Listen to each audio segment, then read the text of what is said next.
What's up, everybody? Welcome in. It is Thursday. It's Money Shots, the 3-day-a-week gambling show where we do our best to give you the best bets and the best picks for the weekend.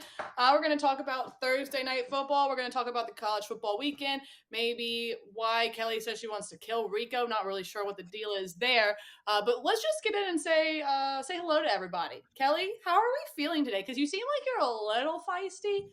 But it's Thursday. I mean, we're close to the weekend. It's Thursday, Megan. A little feisty.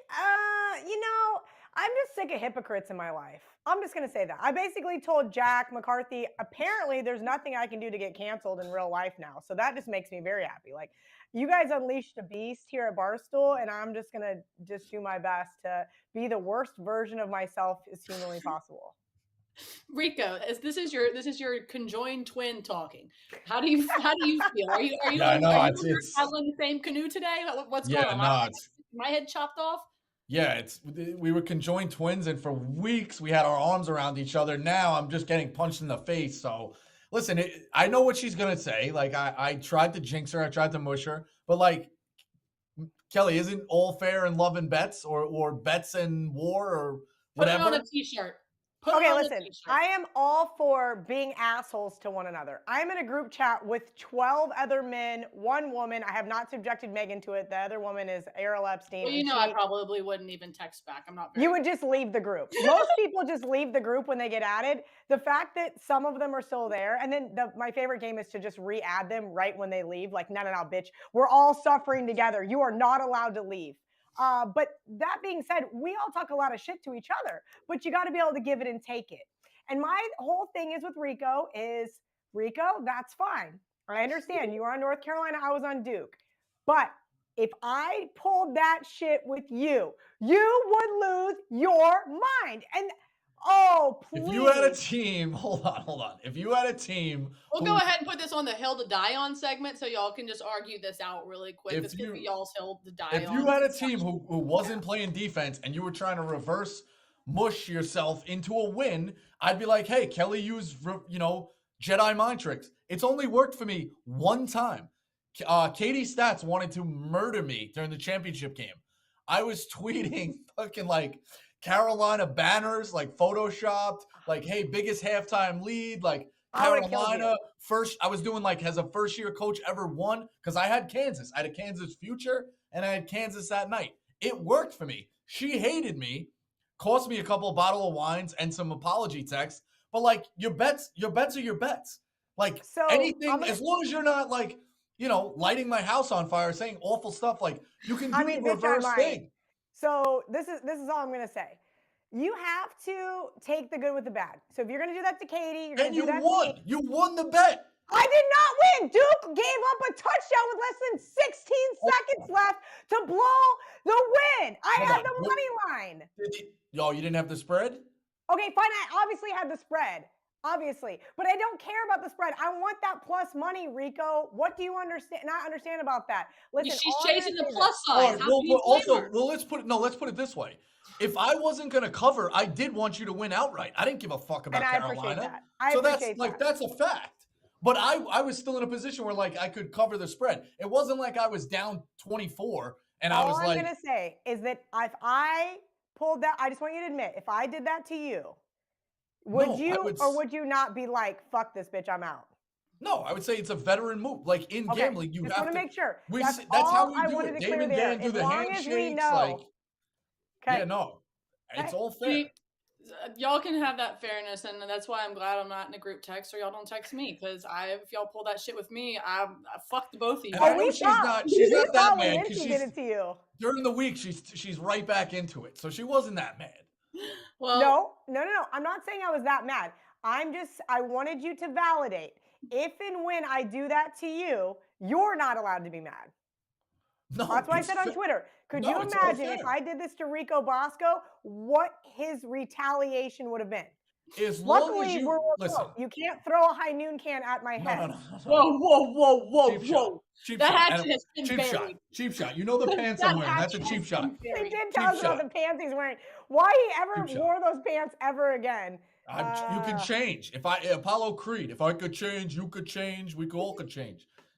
Rico, We got a Rico. Philly guy in here. You can't I don't even know what I was saying. As You long have as to you work bet, to change. as long as First you're and not just a foremost. bystander. If it's like Out of if it's pocket. me and Megan going against each other, and you just weigh in and be like, "Great bet, Rico," and I'm like, "Kelly, what side did you have?" And you don't have anything, you're just lighting the gasoline and leaving. Then I got a problem. As long as you have the other side of the bet, it's all fair. We know that. Kind of like yesterday, if we're going to talk about, week recap, when Kelly decided that she was going to comment that the Astros, the best thing to happen to the Astros was their fucking the COVID. Kelly, we need to not throw stones in a glass house. Things that are forgotten that have been put out there are good. I don't care about baseball at all, but I said the best thing that happened to the cheating Astros, banging on trash cans. You didn't have the other side. That's a fair. She does have a fair point that people kind of buried that story. That's all I meant. That was the best thing that ever happened to your team. Go ahead. There was no suspensions. There was no anything. It was just, this didn't happen because there's bigger fish to fry. Look at the Dodgers that year. Look, there is so much that the Astros did it the wrong way, and we got had. But there's so much data out there to suggest that is all bullshit, and that we were not the only ones. Megan, I wish my team would cheat so I could have a couple natties under my belt, or a Super Bowl win, or in anything. Every year. If you ain't cheating, you ain't trying. I'm okay with it. I'm all for the cheating. They've proven themselves more than worthy. Just call Tico, talk to her. She'll run you through the entire game from last night. Sad bunch of Yankees fans. Go Astros. Speaking of the die on the hill, Rob Manfred is literally holding the Astros hostage tonight. He's making us open the roof. He's making us open the Is that dome. bad luck? No, what it is the Yankees play in an open stadium. They're used to the crisp air, and they're used louder. to our dome is like it's a factor. It's like it's louder. It's like it's just he's making them. Yeah, he doesn't own the stadium. He's forcing a game 7. Yeah, but he's. I wish the clown knows Rob. I mean, if we didn't realize that, I don't know who's worse, Roger Goodell or Rob Manfred, but. Right now, Rob Manfred IMO because I are a bunch of watch the fucking Houston Astros and I live 3 hours away from them. So well, yeah. I mean, if we're gonna list bad people, it's worth noting that George Steinbrenner is a 2-time convicted felon. Want to do Dan Snyder next? Nah, I don't have an opinion on that one, but I just hate Steinbrenner. Did you guys see their 50-50? Their 50-50 was like a college basketball game. Do you know how pissed I would have been? Not only did I only win $14,000, but your check bounced. Oh. Crazy. Did anybody else want to die on a hill? Because I'm now fired up, and we got to talk about. I know. Look how red I am, Megan. I gotta do other shows after this, and I am perspirating and angry. Yeah, I'll give a slight. I'm gonna die on a half a hill because I don't know if I fully believe it, but I don't think the Cardinals are done. Speaking, I don't either. I'm taking them tonight minus the 2.5. I think they could rally a little bit. Did you see that hype video for Hopkins? It's pretty sick. No, pretty sick. I'll give you this one. This is a strong die on a hill. Night games should be night games. These West Coast games, I don't like it when it's light out. That's my die on a hill. I don't want people coming in out of work. They're in a dome too. You won't even be able to tell. I know, but the Rams and all it throws me off. All that. I want my games. What do you want them to do? Start at 10 p.m. Eastern? I mean, do you think it's fun for the West Coasters to like be still at work and an NFL game's kicking off? It's not that ideal either. Makes sense.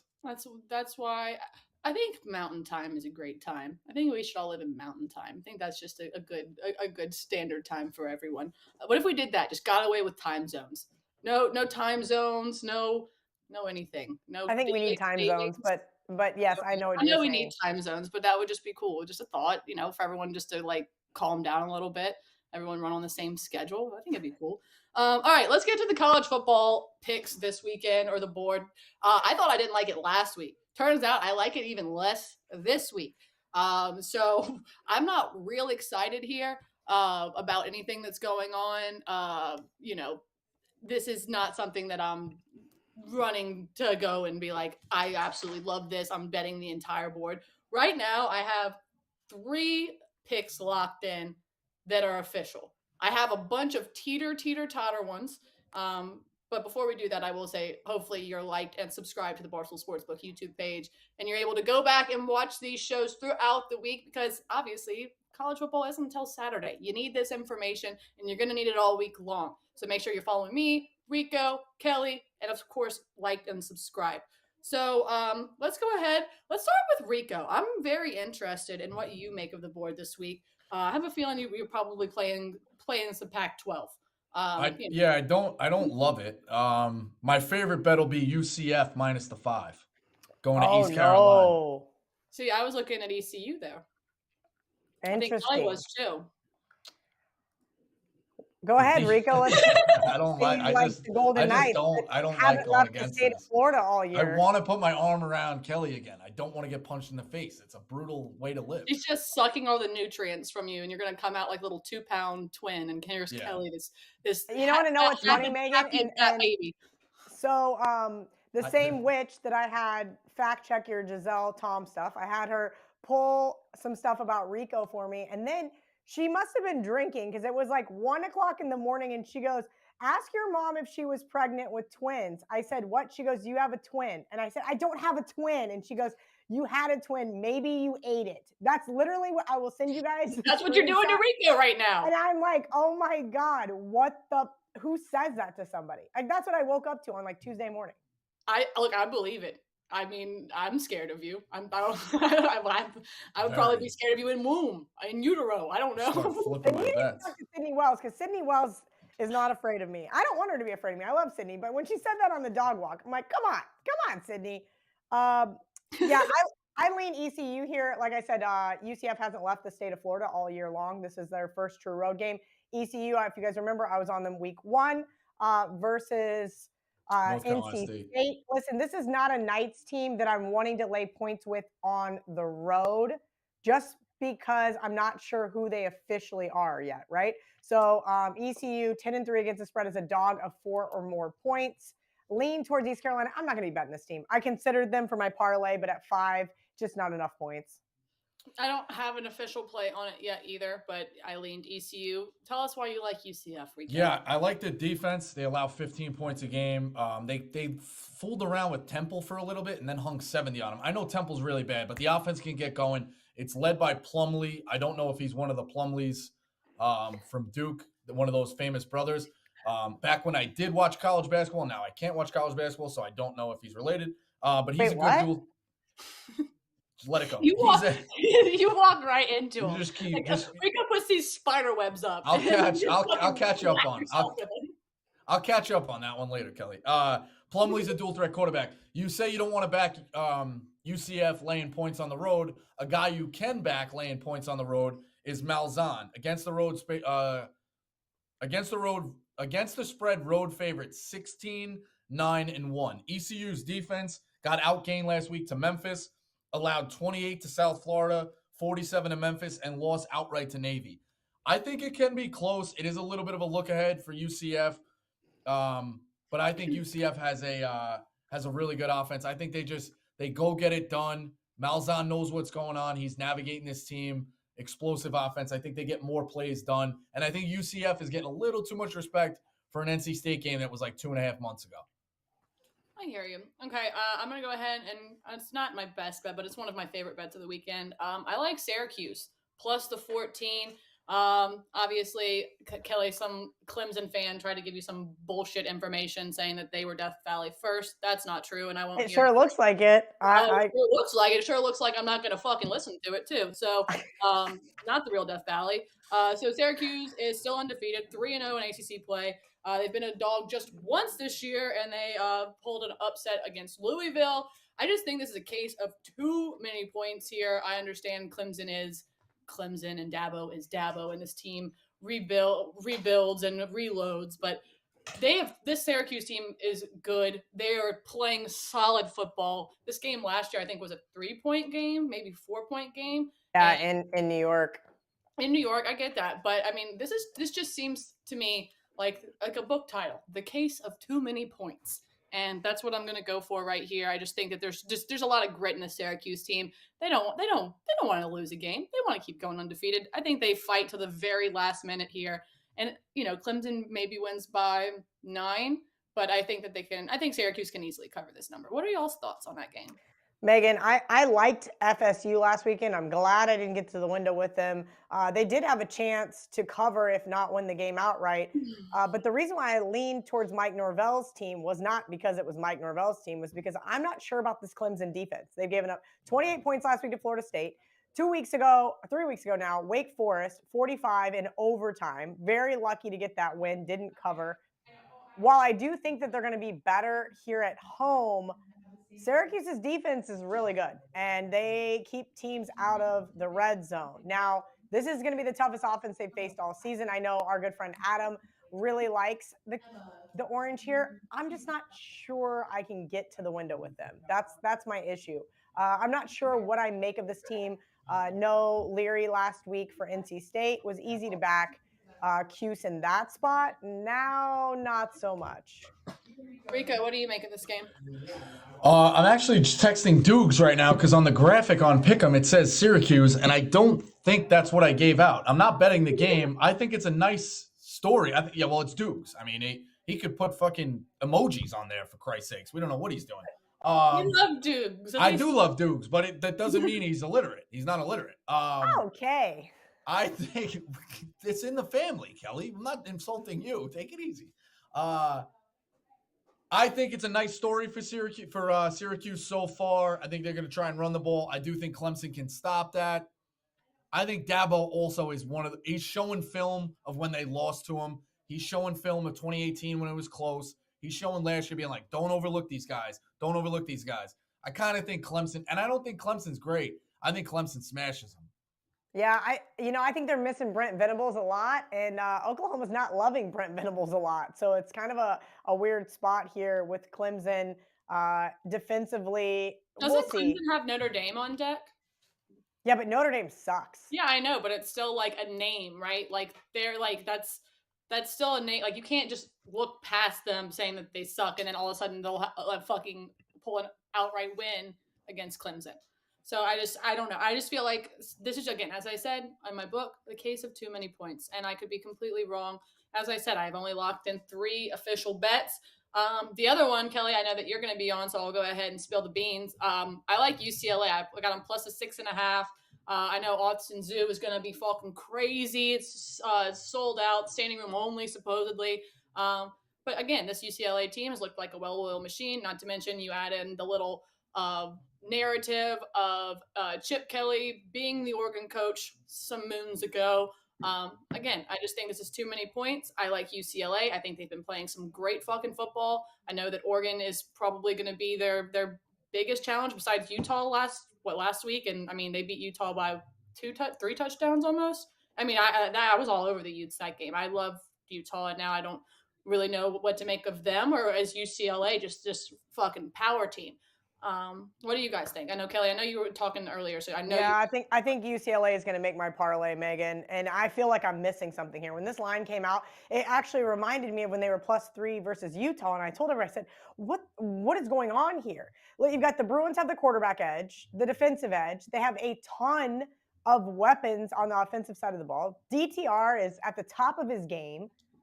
I don't know what to make of this Oregon team offensively. I think this looks like a shootout, but the Oregon defense ranks 115th in passing, 85th in scoring, and 90th in yards per play allowed. Full disclosure, I overthought the Tennessee game last week, and I really was mad at myself because I know better than to buy into the square dog narrative. UCLA is absolutely going to be a square dog. I think sharps and squares are going to both be on UCLA. I don't know anybody on Oregon. But I don't know why you'd want to lay 6 with Oregon here. I bet Rico's laying 6 with Oregon. No, I love Oregon growing up, but I don't love Bo Nix. I know he's playing well, but I do think he's due to get another pick. Who, though? Who's he playing well against? He didn't play well against that front 7 of Georgia. Right. He played okay against Washington State. He had some big numbers. He threw the 2 picks. That's the other time you mushed me. Oh, yeah. What do you mean you haven't successfully mushed me? Get out of here. I'm about to leave the show. Yikes. I forgot about that. I was on Wazoo with that. I just got ahead of him. TikTok. Yeah, I got ahead of myself. And they lost the game. They're up 12 with 5 minutes. Figure it out. That's not on me. That's on Wazoo. What? You don't do anything until it says 0-0-0. Fair. Ooh. I know you Totally got to. You're a media guy. You got to get the story out before anybody else. It makes you feel really fucking good. Except you're not right. Great. I Okay. like it better when we're getting along. This has been a tough show. Sorry. I'm on UCLA. As much as people want to talk about Oregon's defense, UCLA, guess what? Gives up 6 points per game less and 60 yards total less. DTR and the guy nobody's kind of talking about, Charbonnet, is maybe the best running back in the world. Because he plays on the West Coast, we don't talk about him. He's a fucking animal. Chip all week going back to Oregon. And I think maybe this helps a little bit. I don't think Oregon hates Chip. So, like, if it was a hostile environment, like, I think they love. So, if it was a hostile environment, I would worry a little bit about, the emotions getting the best of you. Is he chasing points on his own 30 and he's going for it on 4th and 5? Like, no, like, I think his head's going to be clear. It's not like a hostile environment. Don't get me wrong. Oregon's going to be tuned up, but Chip doesn't have this, like, you left us in the middle of the night like Lane Kiffin, or, you had bad years, you fired us. I think they're going to show the montage and be like, hey, Chip, welcome back. And he's going to be okay. He's going to be playing level-headed. And with this team, I just think they're better. DTR is unbelievable. I'm rooting for UCLA to make the playoff. I'm rooting for complete chaos in the playoff. UCLA is really good. I think the Pac-12 is going to cannibalize itself. But this UCLA team is getting better and better. I laid them week 1 with Bowling Green. They had to pull a cover out of their ass. 2 weeks later, or a week later, South Alabama, they were lucky to win when they ran the dumbest fucking fake field goal ever. Everybody loves to bring up that South Alabama game. But they're getting better, Kelly. I mean, beat the shit out of Utah. Like, moving along here. UCLA is a real deal team. I think they win the game outright. I felt it last week with Tennessee. I felt it with Wazoo against Oregon. Like, I just think UCLA is the right spot here. Give me the 6.5. Hopefully it gets to this, obviously 7.5 if you people are locking it in late. But I think UCLA is right down to it. They win this game. I think if anything, Rico, it's moving the other way. It was at 6.5, and now it's at 6 juice, I believe. Yeah, it's going down. It'll hit 5.5, 5 before it hits 7. I'm telling you, I don't think anybody's going to be on Oregon. And like I said, maybe I'm missing something. Let me look at the odds screen really quick. We're seeing 6 pretty much flat. There's one lone 6.5 out there in the world, and that book thinks they're super sharp. So God bless them. Well, we don't need to talk about them because the only book that matters is the Barstool Sports book, and hopefully you are liking and subscribing to our YouTube page. And speaking of our YouTube page, as I said, you're going to need to rewatch this show. This was our first consensus pick of the day. By the way, guys, hand clap for all of us. Let's go UCLA. That's one that we can't all text each other and be like, hey, fuck you, whatever. We're all going to shake each other's hand, and we're going to win that game, and hopefully that's one leg of Kelly's parlay. Real quick, the last bet I locked in, because as I said, I only have 3. I like Purdue plus the 2.5 at Wisconsin. I just think these two teams are moving in the opposite directions. You have the Boilermakers, who lost 2 games this season, one against obviously then undefeated Syracuse, and then Rico's favorite state Penn. So this offense is just thriving under Aiden O'Connell. I feel like Wisconsin, on the other hand, Mertz has thrown, for every touchdown he's thrown a fucking pick.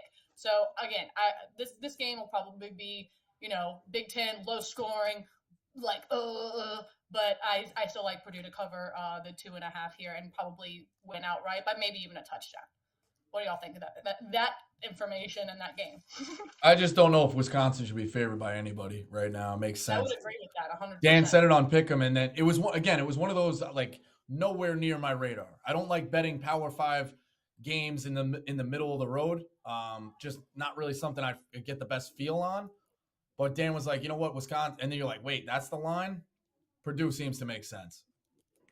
Yeah, it looks almost too easy to take Purdue, right? Like, you want to lay points with Graham Mertz, like Megan said, the guy's a turnover machine. I bet against him last week, and that's exactly what my thought process was. It had nothing to do with Michigan State. I said it in the video. I have nothing nice to say about Sparty. I took Sparty too. It was just too many points. It's a fade of Wisconsin. Now they fired Paul Chryst. We got Leonard vying for this head coach position, and he goes into East Lansing, and Mel Tucker tried to gift him that win, and they still couldn't get it done in overtime. Thank God, because I might have broken my dad's television. But full disclosure, I don't want to lay points with Wisconsin. I like Jeff Brom, but you know what? This Purdue team could be 7-0. Week 1, who did I have against them? Who did I have? I had them against Penn State. They shot themselves in the foot. Yes, I had them just a few short weeks later, said they would beat Minnesota. They did on the road. This team could be 7-0, but they beat themselves. So I would call this a pick'em game, Megan, because like I guess you want to give Madison 2.5, 3 points and a down year for home field advantage. It's going to be great football weather. I think this could be a great game, but it looks like a coin flip to me, so I've just got to stay away.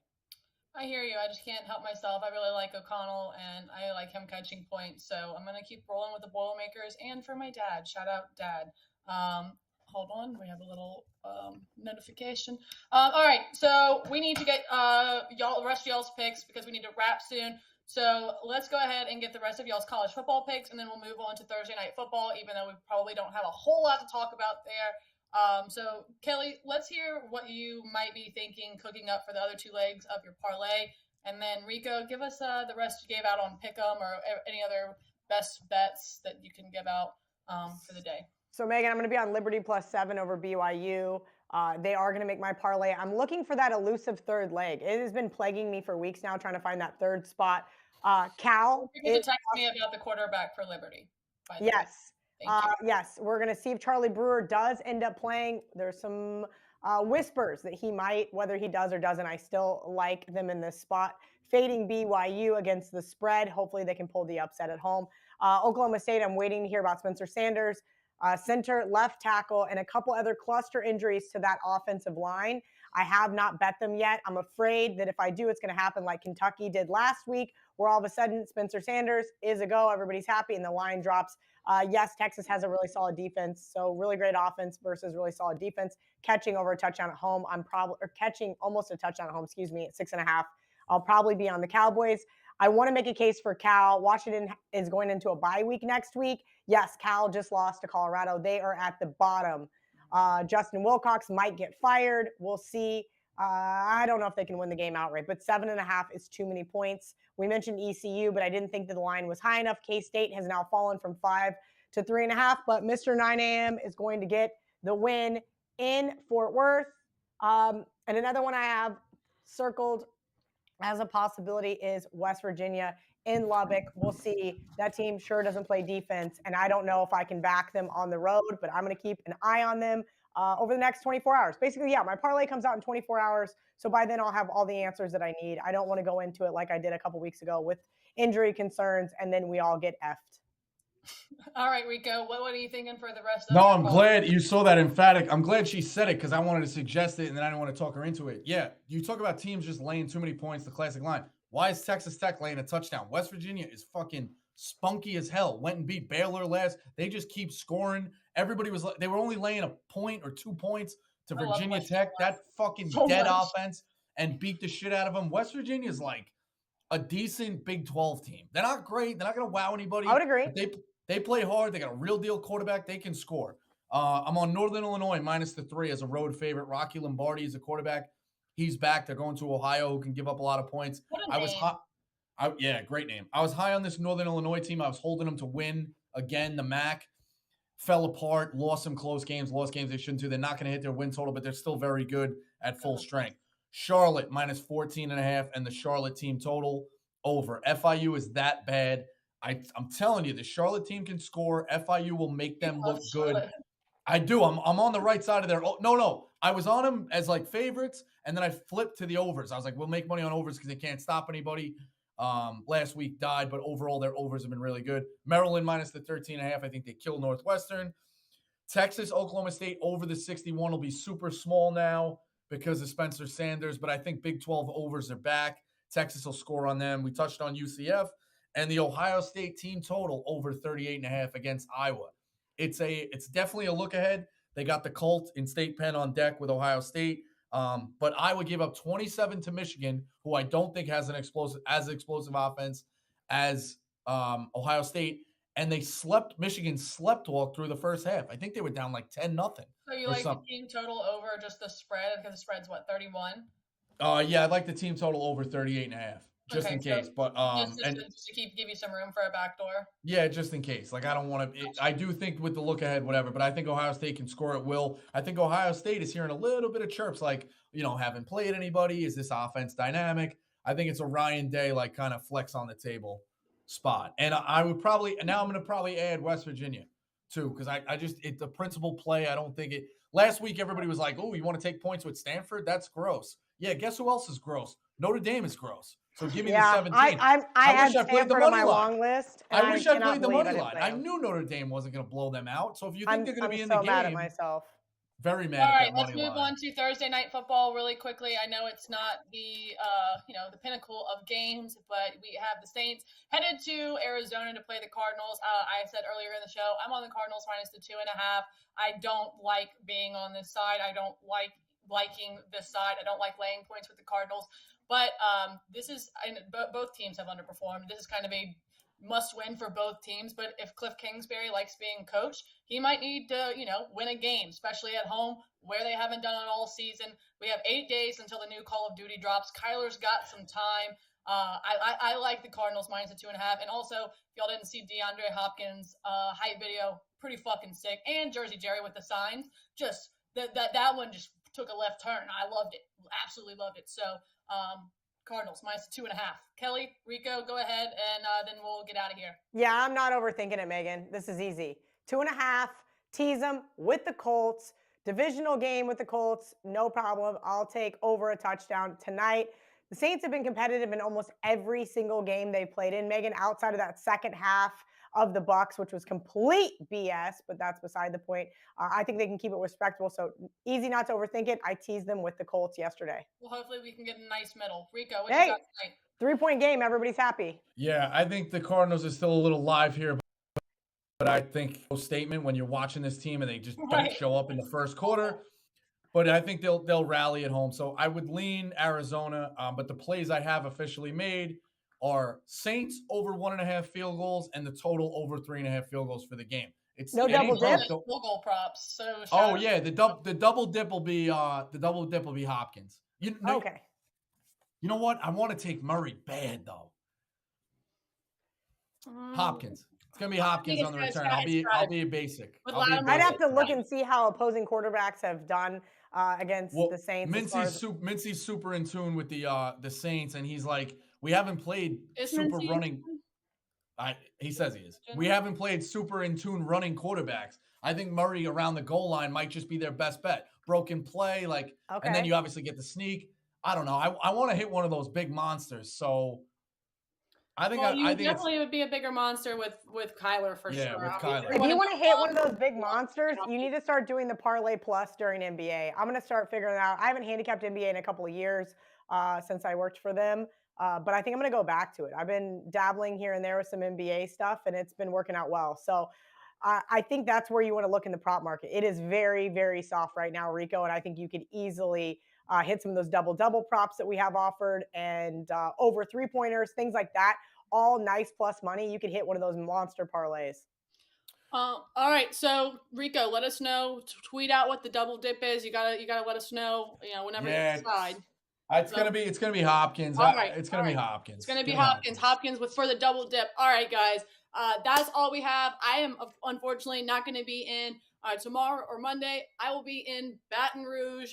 We have a college football show there this weekend. Pretty fucking excited about it. I'll see y'all at Fred's, and then I will be in Colorado for the Who's Better tournament with no one else other than Ben Mintz. I think there was a cruel joke. Someone decided to send me and Mincy after the LSU Ole Miss game together. So wait, Roan's not going to be there? Oh, yeah, for sure. But we're gonna have a blast. Roan and I had an absolute great time with Marty and Chris Castellani when we went to Detroit. You guys are gonna have so much fun. The Who's Better contest. Good luck to all the novices. You're just forgetting that LSU plays Ole Miss, Kelly. No one's gonna have a good time between me and Mintz. It's not gonna be a fun time unless LSU wins. We'll see you guys back here tomorrow. Make sure you like and subscribe to the Barstool Sportsbook YouTube page, and make sure you're following all of us and rewatch this show so you can understand what we're picking and why. UCLA though, group consensus, hammer. See y'all later. Love it.